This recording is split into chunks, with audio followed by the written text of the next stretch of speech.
పోయిన సంవత్సరం నుండి ఇంతవరకు ప్రభు ఈ సంవత్సరం అంతా దేవుడు నన్ను నా కుటుంబాన్ని ఎంతవరకు కాచి కాపాడాడు. ఈ నెక్స్ట్ సంవత్సరం నాకు అనుకోకుండా 2 సర్జరీలు జరిగినాయి. ఫస్ట్ దానికి అయితే నాకు అంత అనిపించలేదు, కానీ రెండో దానికి వెళ్ళినప్పుడైతే నాకు చాలా భయం వేసింది. ఇదేంటో పెద్ద ప్రశ్న అన్నారు, ఏంటో జరుగుతుందో తెలియదు.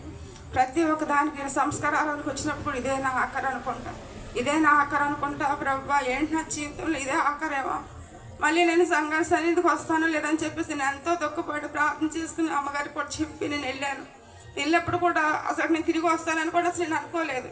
అనుకోని రీతిలో దేవుడు నా పట్ల గొప్ప కార్యాన్ని జరిగించి సర్జరీలు 2 జయకరంగా జరిగించి నన్ను మళ్ళీ నీ సన్నిధిలో ప్రభు నన్ను ఉండలాగా నాకు కృప చూపించాయి, నీ సన్నిధిలో సాక్ష్యం చెప్పుకుంటానని చెప్పి నేను మొరపెట్టుకున్నాను. ఈ సంవత్సరం అంతా నన్ను నా కుటుంబాన్ని నా బిడ్డలు నాకు వచ్చిన ప్రతి ఒక్క సమస్యను వ్యాధి బాధల్లో నుంచి మమ్మల్ని ఎంతవరకు కాచి కాపాడు దేవునికి వేలాది వందనాలు. ఇదే నా చిన్న సాక్ష్యం, దేవుడిచ్చిన సాక్ష్యం దీవించిన